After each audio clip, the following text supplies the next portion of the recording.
A young military veteran is found strangled in her apartment. You're just thinking, wow, is this something that was random? Was it somebody that knew her? Detectives find themselves questioning everything and everyone. The police were very concerned that there was a serial killer on the loose. And for Lieutenant Kenda, this is just the beginning. This one scared me the most. How many bodies are we going to have to get to before I find him?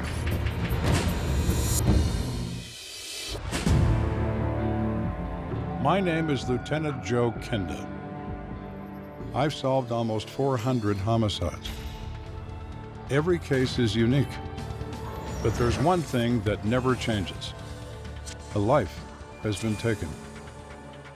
Their stories are now my stories.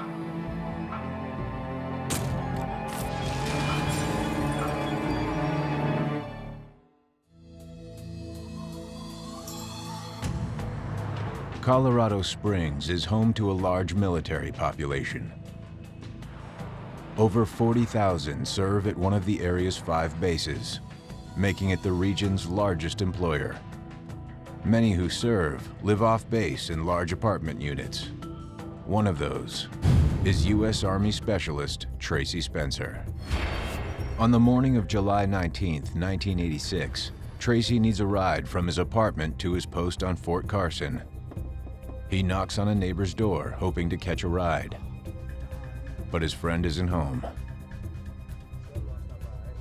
Tracy walks away, but his eye catches something strange in another unit. He had walked to a neighbor's apartment. That neighbor wasn't at home. He walked back towards his own apartment, glanced in a neighbor's window, saw what appeared to be a body on the floor. Tracy rushes to get help. Tracy Spencer saw this and then went down to his apartment and got his wife to go back up with him. And then she actually entered the apartment by removing a screen and going through a window. She discovered the body that was on the floor in the bedroom between the bed and a wall. And then at that point, they called 911. Within minutes, detectives arrive in the apartment belonging to 22-year-old Mickey Fillmore. It's clear the victim is dead. The initial indication in the apartment was first that there did not seem to be any real obvious signs of struggle. However, it did appear that the victim possibly had some bruising in the throat area, and she was naked at the time and actually on the floor on top of some clothes. Because we had the victim being found naked, there's the initial suspicion that perhaps there was a sexual assault involved in the death. The coroner makes an initial determination regarding the cause of death. The body of Mickey Fillmore was found with bruising and scratches on the neck. She's got bruising of what we call the strap muscles, which are the muscles of the neck that allow you to move your head back and forth and nod yes or no. She also has some bleeding around the hyoid bone that lives high up in the neck. Injuries to both of these areas are very typical of strangulation deaths. And so at this point, we began our investigation believing that this would be a homicide case. As head of the Major Crimes Unit, Lieutenant Joe Kenda now takes over the investigation. He's worked on hundreds of homicides, but this case will prove to be his most haunting. The position of her body on the floor with her legs open made it apparent to me that there was at least sex, if not rape, involved in this crime. Rape is unfortunately a common crime. Rape and murder are not that common. Any kind of rape is never sexual gratification. It's a punishment of women. That's what it's about. But here we have someone who carries that punishment to the point of death, and that is unusual. Forensic teams collect evidence both on the body and in the apartment. They took samples of the blood spatters on the carpet. They also vacuumed the apartment for any hairs or trace evidence that may have fallen from a suspect during the course of the attack. Her wallet was there was cash there. The only purpose of this person being in this place was to rape and kill. There's no burglary, there's no theft, there's no removal of property. It's rape, kill, and leave. The evidence suggests someone entered Mickey's apartment in the early morning hours, possibly through an open window. The suspect then surprised Mickey while she was asleep in bed. Bruising about Mickey's face suggested a quick and brutal attack. It was the kind of thing where you're just thinking, wow, is this something that was random? Was it somebody that knew her? You know, what happened that would cause her to be strangled and just left there?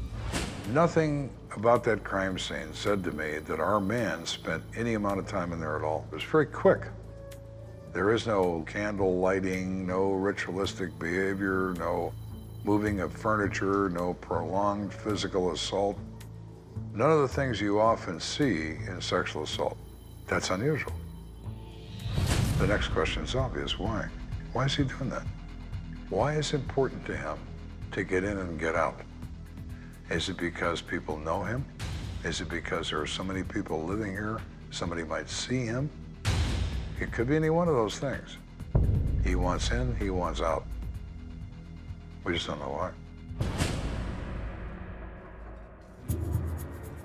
Investigators question the witnesses who found the body: Lisa Spencer and her husband Tracy. Lisa says that she saw Mickey Fillmore, the victim, the night before her body was discovered, and that she was happy and upbeat and having some pizza. She seemed to be her completely normal self. Neither Tracy nor Lisa said that they saw or heard anything in relation to Mickey's apartment or Mickey herself that was unusual or out of the ordinary. But Lisa says that Mickey had been having troubles recently. Her fiancé had left her and stopped paying the utility bills. And there's something else. Lisa Spencer also told us that Mickey was concerned that she was pregnant. Everybody, the neighbors, including the Spencers, sort of kept an eye on her because she was such a nice person. Upbeat person, didn't drink, didn't use drugs, didn't cause trouble. We have nothing that says that Mickey lives a lifestyle that would put her at some level of risk. To Kenda, however, they've just scratched the surface. We find out she's pregnant. Is it her fiance's baby or is it someone else's? We don't know. Everybody seems to like Mickey, but nobody knows how she spends her time. Police canvass the apartment building for more leads and find someone who does know how she spends her time. One of the apartments adjacent to the victim's apartment, Mickey Fillmore's apartment, there were two brothers, Dexter and Dwight McNeil. Dexter actually lived at the apartment, and Dwight had come in from out of town, apparently to help Dexter move out. In talking with them, we were able to determine that Dwight actually went with the victim to a nightclub the evening prior, the night of July 18th. Dwight McNeil says that when they were at a place called the Korean Club, another man came over to their table and talked with Mickey. It was apparent to Dwight that Mickey knew this person. Dwight describes this individual as being 5'10" or 5'11", 170, 180 pounds, in his 20s. He has an earring in one ear and he has a New York type accent. He sees them talking, doesn't pay a lot of attention to it. He's not there as a boyfriend to Mickey, he's just with her. Dwight says that he and Mickey decided to leave the club at about 2 a.m. As they were walking out, he saw Mickey handing the same black male a small piece of paper. He assumes it's a phone number or an address, he doesn't know. Dwight says that the two returned to Mickey's apartment, where they stayed up talking until about 3:30 a.m. Then Dwight returned to his own unit. When Dwight is at his apartment, it's now about 4 o'clock in the morning. He hears somebody knocking on Mickey's door. He has a front window in his apartment as well, just like Mickey does. So he pulls back the curtain and he sees the same black male that he saw at the club knocking on her door. And he's certain that this individual is the same person he saw in contact with Mickey at the club. Dwight's timeline is supported by another witness living upstairs from Mickey. She remembers being awakened by a scream. A woman's scream, very early that morning. She thought it was about 3:45 in the morning. Heard a scream, heard some thumping, like maybe a fight, maybe. But went back to sleep immediately and didn't hear anything else. Did Mickey arrange a late-night rendezvous that ended in murder? Maybe. Of course, the second possibility also exists. What if Mickey's fiancée wanted to end their relationship permanently?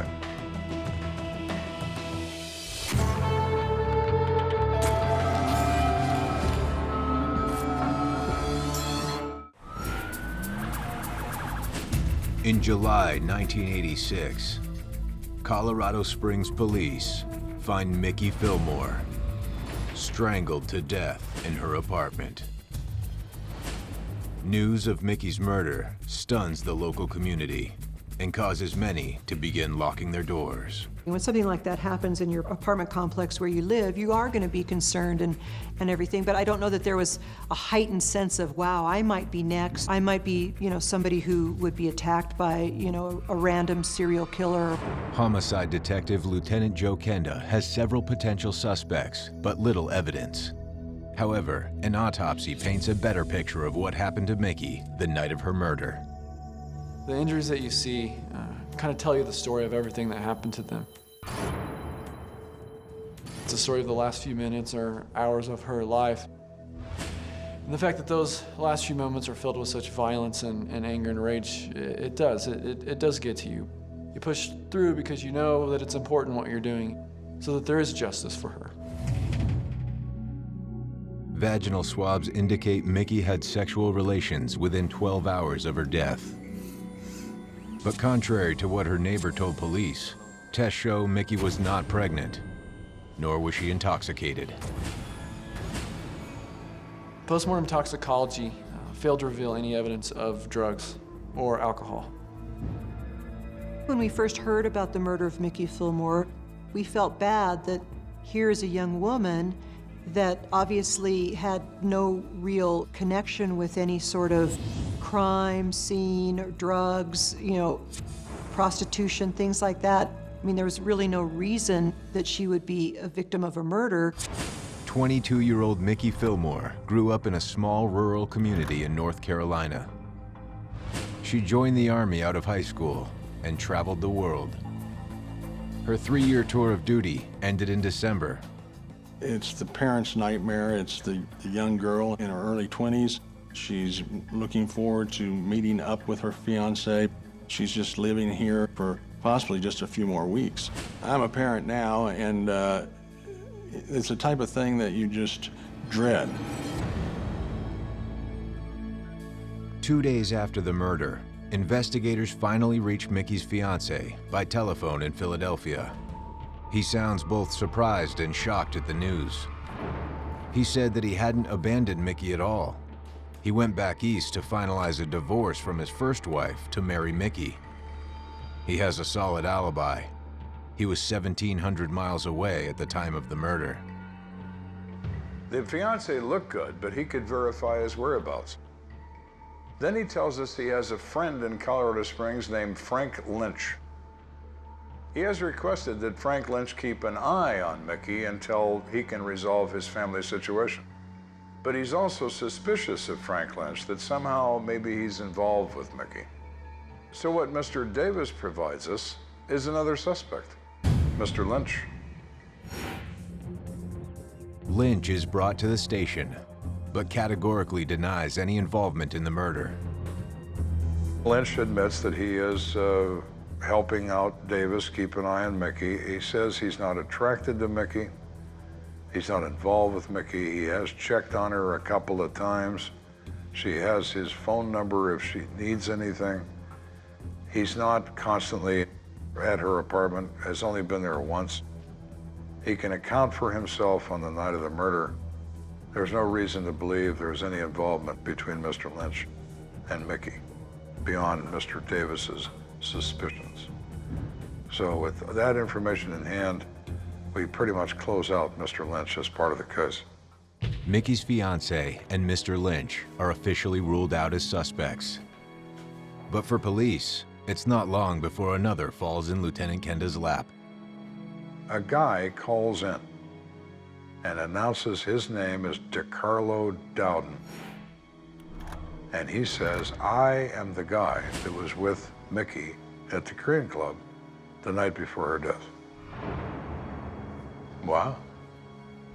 Our guy that I'm interested in identifying has just identified himself.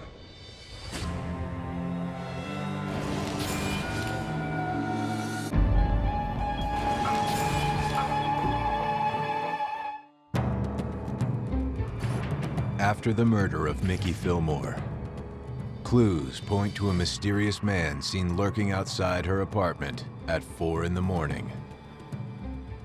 Detectives aren't sure of his identity, but a surprise call changes all of that.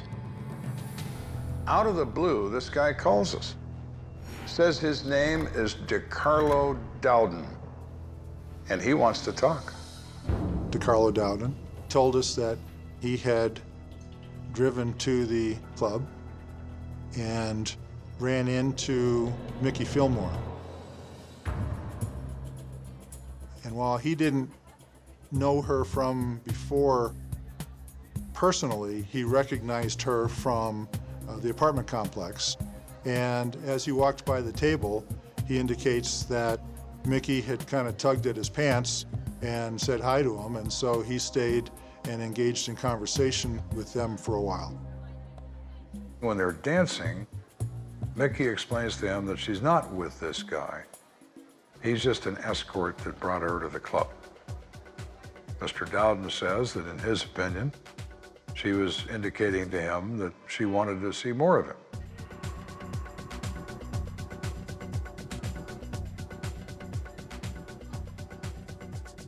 As the evening wears on, she gives him a phone number.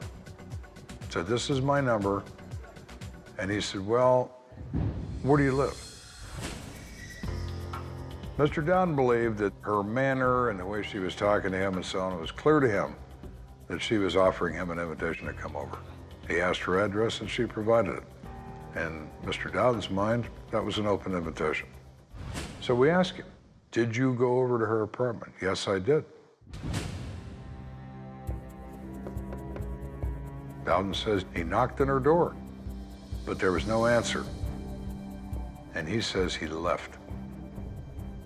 He remembers that the curtain moved on the window that the McNeil brothers live in. He saw somebody look out, didn't see who it was, but he remembered that. And that's exactly what Dwight told us, that he looked out the window and saw it was this guy. Dowden insists that there's no answer at the door. He did not try the doorknob. He did not go in the apartment. He went and got in his car, left, and went home. Dowden is freely providing this information to police, but Kenda is skeptical. Here we have DeCarlo. Well, I was with that girl all night, and then, well, she gave me her address, and, well, I went over there. But I knocked on the door and I didn't go inside. You knocked on the door, you didn't try to go inside. You knocked on the door and you didn't see if the door was locked. What's up with that, DeCarlo? Is it possible he's telling the truth? Of course. Is it possible he's lying? Of course. I need something more than an opinion. I need physical evidence. Some of my men wanted to arrest him right then and there. Not gonna happen. We don't have probable cause. We don't have enough. So before Mr. Dowden leaves, I ask him for biological samples, blood, hair, for comparison to my crime scene evidence that I'm still waiting for to be examined by the lab. He agrees. Said, fine, no problem. I didn't do this. I was not in her apartment. You can have any kind of sample you want. That's pretty positive for him. He's willing to give those up. Does it mean he didn't do it? No. Investigators run a check on Dowden's hair and blood against that collected at the crime scene. That will take several weeks to process. In the meantime, they bring in Dwight McNeil, the victim's friend, who picks Dowden out of a photo lineup. We did some more investigation. We found out that DeCarlo Dowden had some kind of prior meetings with Mickey from a club they were involved in, and that he had possibly been to her house. DeCarlo does not impress me as a particularly intelligent guy, but this isn't about intelligence. Very few criminals are intelligent, but they are cunning. Is DeCarlo Dowden so clever that he is aware we will identify him as a suspect, and he understands the first to talk is the first to be believed? Or is he just a guy that wants to clear his name in a murder case? DeCarlo, he has a criminal history, no sexual crimes in his criminal history. Does that mean he's never done one? No. I mean, he's never been caught for doing one. DeCarlo does not impress me as a particularly intelligent guy, but this isn't about intelligence. Very few criminals are intelligent, but they are cunning. They understand how to find the weak ones and the sick ones when they circle the herd, the young, the ones that are easily available to them. That they know. No formal education, no, they're not articulate, they can't sit down and discuss theory with you, but they can tell you who looks like a victim and who doesn't, particularly sex criminals. So you have to be a little more cunning than they are. Before police can answer that, a shocking development takes the case in an entirely new direction. On August 12th, 3 weeks after the murder of Mickey Fillmore, police make a discovery that stuns Lieutenant Kenda. Another body has been discovered in the same building. This was not a coincidence. There was something going on in that apartment complex. Immediately, I was frightened. I thought, oh no. Is it DeCarlo knocking on this door at 4 o'clock in the morning as well? Or are we just not even close? 3 weeks after Mickey Fillmore is found dead, police are circling DeCarlo Dowden as their primary suspect. But then, on August 12th, a neighbor of hers, 24-year-old Barbara Kramer, fails to show up for work. Barbara Kramer is a registered nurse. She works at Eisenhower Hospital. She is a dedicated employee and hasn't missed a day of work since she started working at Eisenhower Hospital. On that day, she doesn't come to work. Her boss is instantly very distressed. The hospital had called me and said that Barb didn't come to work and she hadn't called in. And that was so out of character for her. So that was kind of a panic button for me, that something had happened and to go over there. And so we parked and started walking up to the apartment. And as we're coming closer to it, I could see her newspaper was laying outside her door. So you knew she hadn't been outside the house. The door was unlocked, and just instantly knew then something was wrong. I can remember it was really warm that day, and I was just cold. Just instantly, I was freezing cold. You could tell there had been a struggle right inside the door. There was a plant that was knocked over. There were things that were strewn around the room.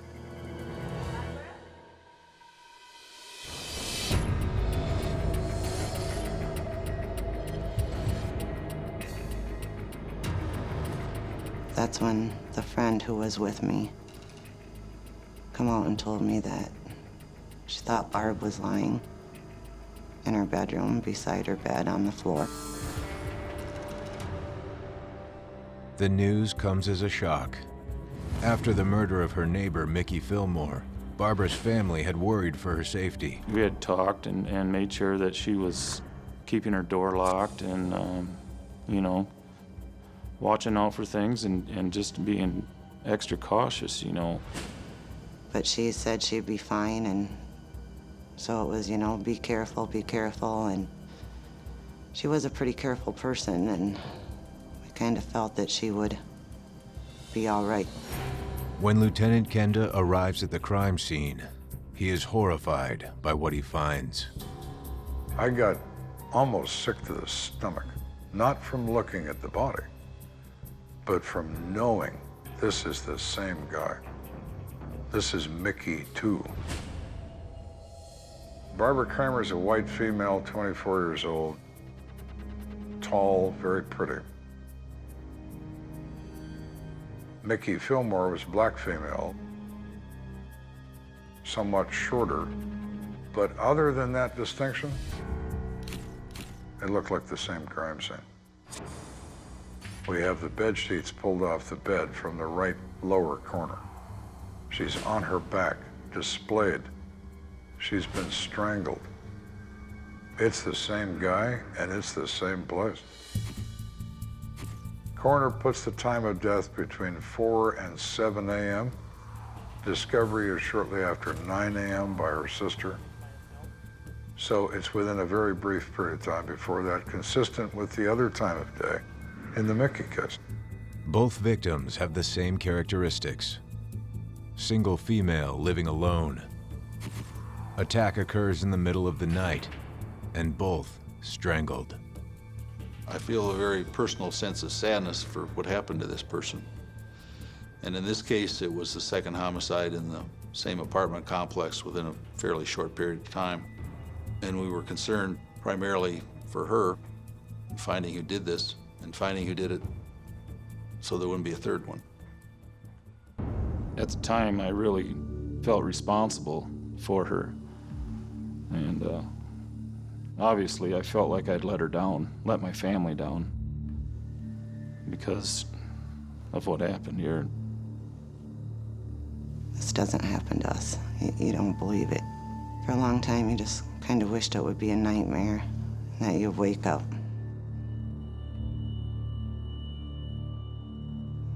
But it was real. Oh, as soon as I heard that this was the second one in a matter of weeks, I became suspicious that perhaps the killer or killers maybe lived in the area. Certainly, they could be watching, monitoring what steps were taken in our investigation. Of all these hundreds of people we've talked to, surely we haven't talked to him, because he's carrying on here as if nothing matters. And that really frightened me.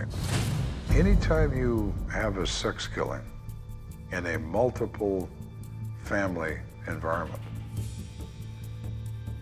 in this kind of a case, we know there's been surveillance. We know he selected her.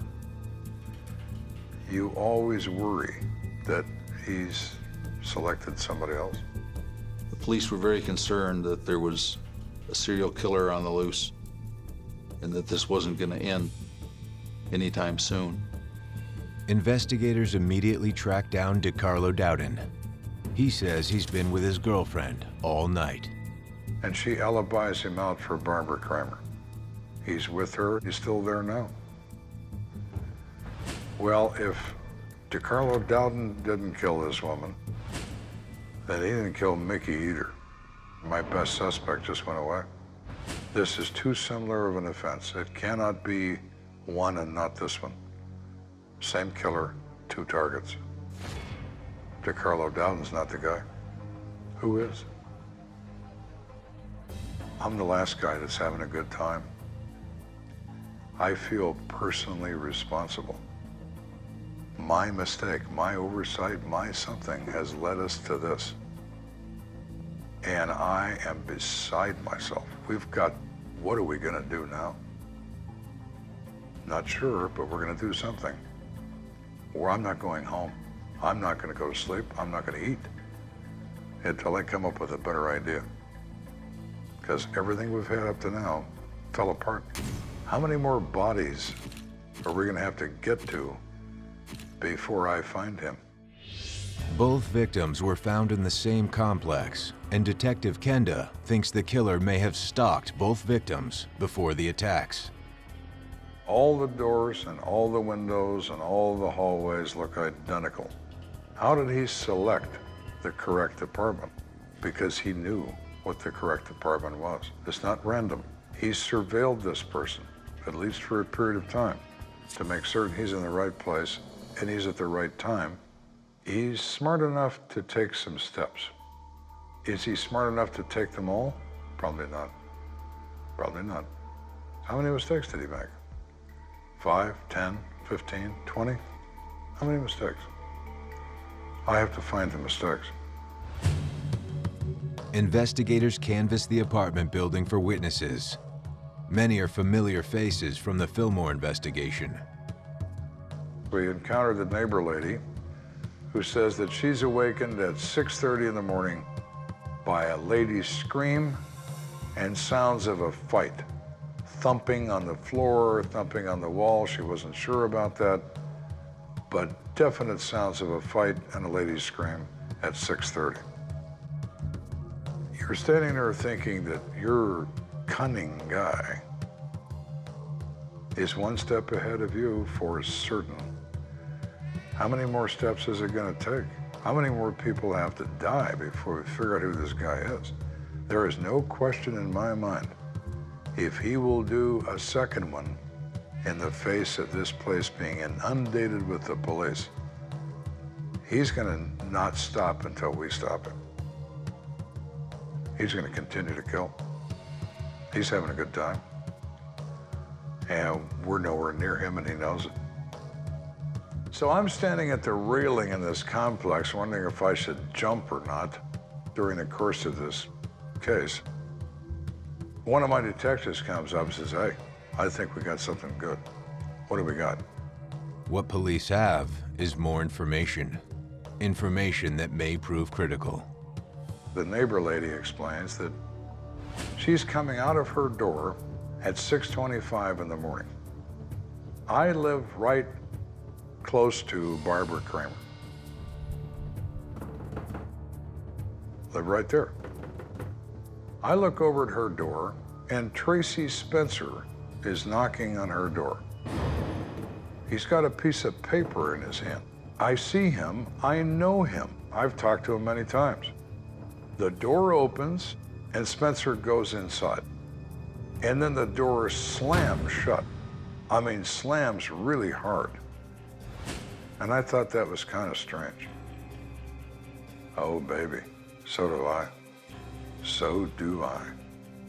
Tracy Spencer was a key witness in the Mickey Fillmore investigation. He was the one that found her body and originally called police. It just smacks me in the head. Tracy Spencer is there when Mickey Fillmore is dead. And now Tracy's going into Barbara Kramer's apartment when she's discovered dead. Oh my, I have a new guy, and that is Tracy Spencer.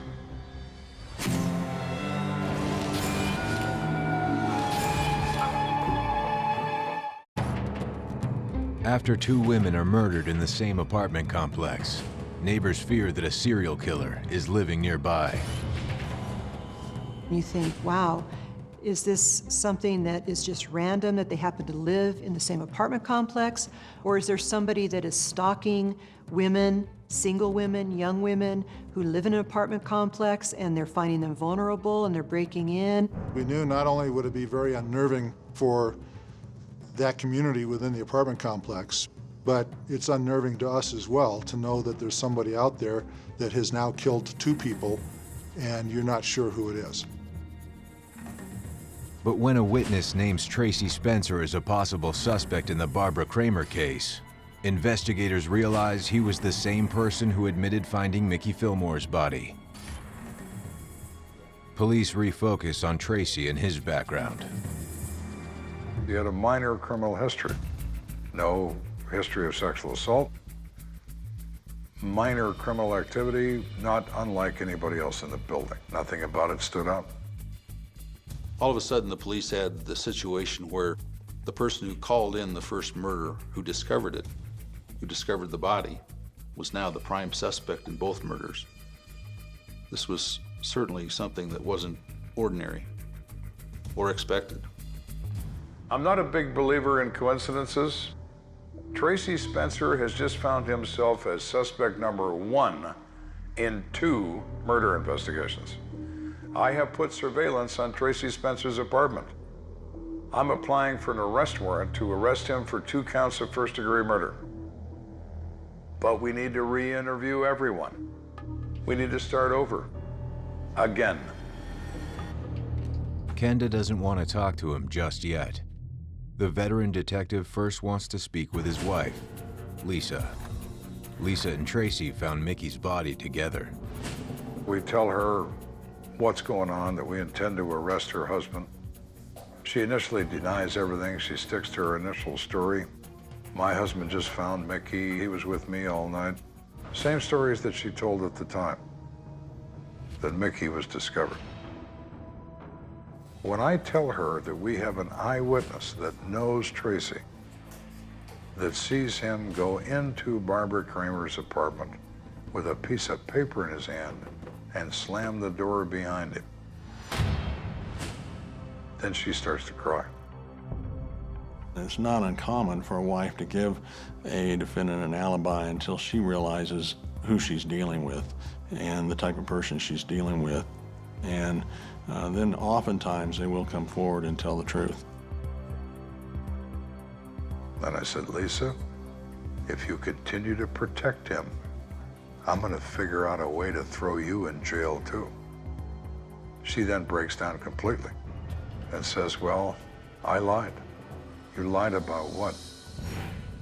I lied that Tracy was with me all night, the night that Mickey was found, because he wasn't. He goes out and goes for walks. He leaves the apartment. He goes away. What else? Well, he was talking to me about Barbara Kramer. He said that he's been finding her mail laying on the sidewalk, that maybe the wind blew it out of the mailboxes, and that he should go give it back to her. Do you ever find mail around here, Lisa? No. Aren't they locked mailboxes? Well, yeah, they are. Didn't you think that was odd that he would find mail from Barbara Kramer and no one else? Well, I wondered about it, but I didn't know. Lisa says that Tracy had an envelope for Barbara Kramer, but she'd accidentally thrown it away. And Tracy became very angry. He was looking for that envelope that had her name on it, but I had thrown it away. I didn't tell him that, but he was like really agitated. I got to find that. I have to take that to her. I have to give her that. She didn't tell him where it was, but it was in the trash. Lisa also admits that she lied to police when she said she found Mickey Fillmore's body. She did not go in through the window. She did not find the body, that she was just doing all that to help him out.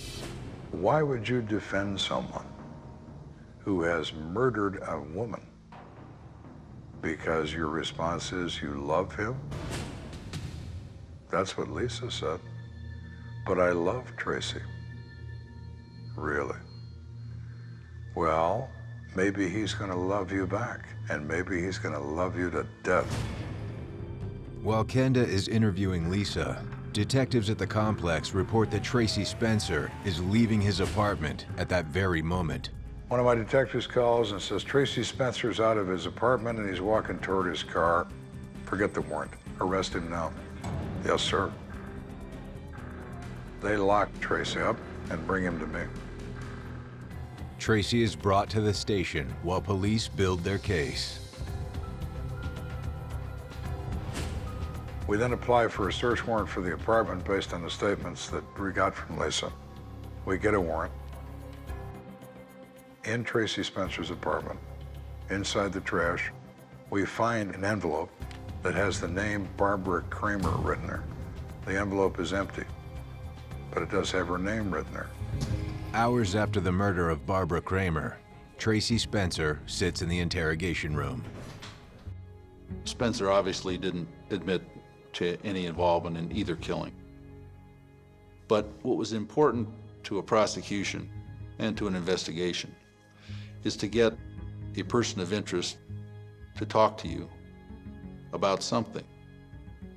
Because once the person starts giving his version of what he wants to tell you, he's somewhat locked into that version. And a lot of times suspects, perpetrators, will tell you one thing, proving he was a perpetrator, other than the fact that he's lying to you. Tracy is a prolific liar. Tracy has lied to everybody all the time about everything. So he sticks to his story. We tell him, Tracy, we have people that know you and see you go into her apartment. He says, okay, I did that. You did? Yes. I had mail that I found on the sidewalk that belonged to Barbara Kramer, and I was going to deliver it to her. Okay, what happened? She opened the door, I gave her her envelope, she took it, she thanked me, she closed the door, and I left. So you just had this brief contact with Barbara Kramer, right? So all of that, which you told me is the truth? Oh, yes. So we have witnesses see you go inside the apartment, you didn't go inside? No, I didn't do that. He absolutely denies everything because that's what he does. Detectives change gears and confront Spencer about the murder of Mickey Fillmore. We told Tracy Spencer we had found his semen and his pubic hair in Mickey Fillmore. That wasn't true. We didn't have results yet. But I told him that. He has an immediate reaction. Well, you see, I lied. I lied when I talked about Mickey because I didn't want my wife to know that she and I were having an affair. And I had sex with her that night, consensual sex. I went to her apartment, she and I had sex, I wished her goodbye, and when I left, she was fine. In Tracy's mind, he has an explanation for everything, even for physical evidence found from the scene of a rape. No matter what you say, he's got an answer that could be, might be true. And since Mickey's no longer alive to tell us that, maybe they'll believe me. How much nerve do you have to carry out sexual assault murders when there's a policeman around every doorway? I'm going to commit this crime anyway. I have surveilled this woman, and I'm going to rape and kill her. And if I get caught, I'll lie my way out of it, just like I did with Mickey. But he can't lie his way out of the lab results. The blood found at the scene of Mickey Fillmore's murder comes back as a match to Tracy Spencer. Hair samples also match those collected from Barbara Kramer's apartment. Spencer is placed under arrest for the murders of both Mickey Fillmore and Barbara Kramer. Due to the fact that we had two good eyewitness accounts of what had occurred that morning, we felt it was enough to have him booked on that charge of first-degree murder. On December 31st, 1986, Tracy Spencer pleads guilty on 2 counts of first-degree murder. He is later sentenced to life in prison plus 24 years and will be eligible for parole in 2032. Not everyone is happy with the plea agreement. To say I was not happy would be an understatement. I think the detectives that worked the case deserved a better result, and those 2 young women deserved a better result. While seeking a death penalty on somebody is about as personal as you can get towards that person, when you ask 12 jurors to kill somebody, you give them the option of imposing that under the law. Whether one would achieve a death penalty in these cases, we'll never know. But getting to the point of asking for it And having Tracy Spencer sweat through the prospect of that was something that those of us that were close to the case felt was the right thing to do. 2 young women had come to Colorado Springs from their hometowns long ways away. Their families sent them to what certainly isn't a big city, but to them was going to the big city. He didn't know these girls. He just picked them out because he had seen them and figured out a way to get into their apartment. And then once inside, he just overpowered them and ended up raping and killing them. Their lives were taken from them by a man who just wanted to have a little pleasure. Their lives were snuffed out. Their families were robbed of their daughters for no real reason. You still think about her all the time, you know, sometimes more than others, of course. Maybe a song or her birthdays or Christmas, every family gathering.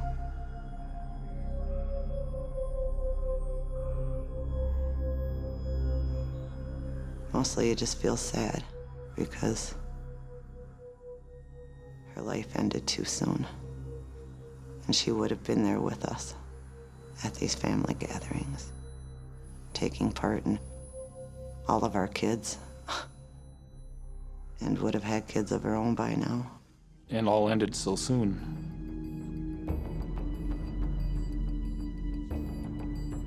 I know she's greatly missed by a lot of her friends and her family and a lot of people. One of the things that bother me most is how could Lisa Spencer initially back her husband's story that he just happened to randomly find this body when she knew for a fact that he was in that apartment with the victim at the time of the murder. She's as much guilty, in my opinion, as her husband for participating in the cover-up of these killings. What makes this case stick out for me, this one scared me the most. I was literally frightened. Here I am in the middle of this, not knowing who I'm chasing, but knowing if I don't find him, this is going to be beyond horrible. It already is. It already is. But it's going to get infinitely worse. I'm there to prevent that sort of thing from happening. Didn't do it. 2 women paid the price for this. There could have been more. There wasn't, but there could have been more. And that really scared me.